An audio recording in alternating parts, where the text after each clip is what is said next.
Hello, how's everyone doing today? Hey, today Grandma wants to tell you a little bit about President George Washington. He was the first president of the United States. So this is going to be more for the older grandkids. Now here is a picture of George Washington, and that was done in 1777. So he would have been about 45 years old. Now, quite often you see George Washington in these kind of a picture. He's wearing a wig and he looked kind of grumpy because his mouth is closed all the time. But actually he kept his mouth closed because his teeth weren't very good. And so he didn't want people to see his teeth. So when he smiled, it was that kind of a smile. And the white wig, that was just the tradition back then. Actually, George Washington was a pretty friendly guy. On certain days, he invited anyone who was passing by his house to stop in and chat, as long as they dressed nicely. He also loved parties and barbecues. He liked to dance and he liked to tell jokes. George Washington was born on his father's tobacco farm in Virginia. His father had lots of land. The Washingtons were pretty wealthy. Virginia was one of the 13 colonies that made up what would become the United States of America. The colonies were owned by England and ruled by the King of England. Everyone born in the colonies was an English citizen, including George Washington. So you see that shows all the 13 colonies along the East Coast. When George was very young, he learned to ride a horse and to hunt. There were lots of places for him to explore. In the 1700s, Virginia was mainly forest and wilderness. George was a good student in school. When he was 16, he decided to become a surveyor. A surveyor measures land and makes maps for landowners so they know exactly what they own. And people paid George quite a lot of money for doing this. Can you imagine being 16 and you were already out working and that kind of a job and earning money? George spent a lot of time surveying outdoors in the wilderness. Excuse me. He learned things that would later help him become a great leader. He slept outdoors, hunted, and got to know the American Indians who lived there. It must have been quite a change from back home on his father's farm in Virginia. When George was 21, he decided he would be a soldier in Virginia's army. Even though he didn't know anything about being a soldier, the governor of Virginia gave him a chance. This was the beginning of a great career for George Washington. During this time, French people and American Indians were starting to build forts in the Ohio Valley. The English became angry. They felt that the land in the Ohio Valley belonged to them. Someone had to go tell the French to leave. The only one brave enough to volunteer was George Washington. So he went to tell the French that they should leave. But things didn't work out very well. They refused to leave. So when the governor found out what had happened, he sent George back to the Ohio with a bunch of soldiers to try again. On the way, George ran into some French soldiers camping and had a battle with them. This turned out to be the beginning of the French and Indian War. The French and Indian War took a long time to straighten out, but finally the English won, and George Washington was able to show what a good leader he was. Now I have another book that shows a picture of George Washington, and there's a pretty famous story that George Washington liked to ride a white horse. And so when George Washington was riding his white horse, and quite often he was in the thick of battle, and he would be riding his horse, his white horse, and they would try to shoot him and kill him in this war with the French and the Indians, but they couldn't shoot him. And so he got a reputation among the Indians as somebody who couldn't be killed. So that was very interesting to know that I think Heavenly Father was watching out and watching over him for a long time, even before the Revolutionary War started and before he became president of the United States. So after the French and Indian War, when it was finally over, George went back to Virginia to take care of his family's farm. He was elected to help run Virginia, and he married a woman named Martha Custis. Martha already had 2 children from an earlier marriage. There's Martha and her 2 children. George had plenty of things to keep him busy.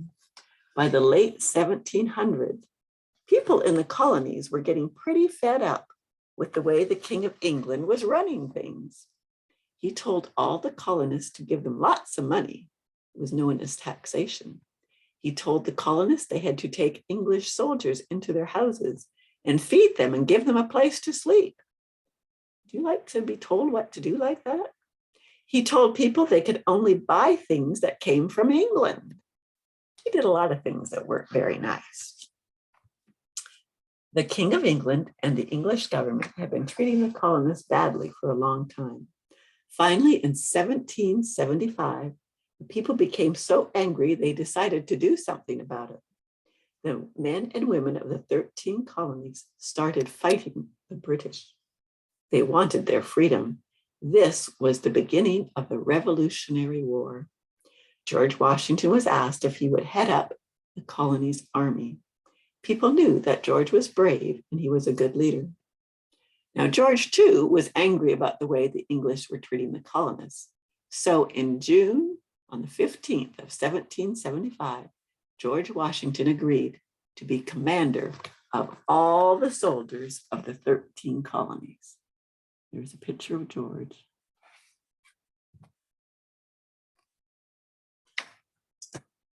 Heading up the new army was very difficult. Many colonists wanted to help fight the English, but most of these people knew nothing about being a soldier. General Washington worked hard with the men he found and was able to turn them into pretty soldiers. The Revolutionary War lasted about 8 years. Most of the time, the powerful British army seemed to be winning. At a certain point, after losing a few battles, General Washington knew he would have to win one pretty soon, or his men might give up. They would get so discouraged thinking that they couldn't win. He decided to take a chance. On Christmas Day in 1776, he gathered his men onto boats and crossed the icy Delaware River and headed for the town of Trenton, New Jersey. He was going to attack the English on Christmas Day. Trenton was surrounded by about 1,000 Hessian soldiers. The Hessian soldiers were German soldiers hired by England to help fight the colonists.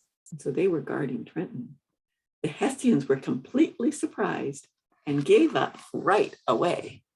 They didn't expect anyone to attack them on Christmas Day. And there's a famous picture of General Washington crossing the icy Delaware River on Christmas Day. That would be a very cold thing to do. And after they crossed the river, they had to hike for many miles to get to Trenton. In 1777, General Washington and his army spent the whole winter with hardly any food or shelter. It was one of the wettest, snowiest, coldest winters ever at Valley Forge. Some of the soldiers didn't even have shoes or boots. General Washington and his soldiers never gave up, though, and when that winter was over, only the strongest and most loyal men were left. General Washington's army was better than ever. The colonial army kept improving. Then something happened that really helped them out. The country of France decided to help General Washington fight the English. The French didn't like England very much during that time and wanted the colonists to win the war. In October of 1781, with the help of the French soldiers and warships, George Washington and his army trapped the British army in Yorktown, Virginia, and made them give up. Now, here's a picture of the soldiers at Valley Forge. See how cold it is in the winter? They aren't very warmly dressed and they don't have much to eat. That wouldn't have been a very fun time for them. They stuck it out, and when when it was over, they were better than ever. So after the Battle of Yorktown, the war was over and the United States of America was officially a new country. George Washington was ready to go home to Martha and take some time off to relax. At least he thought he was going to take some time off. It seemed the American people had something else in mind for him to do. And there is a picture of the British surrendering after the Battle of Yorktown.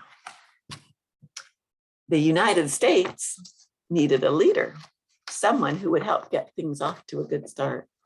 They needed someone who was brave, smart, and well-liked.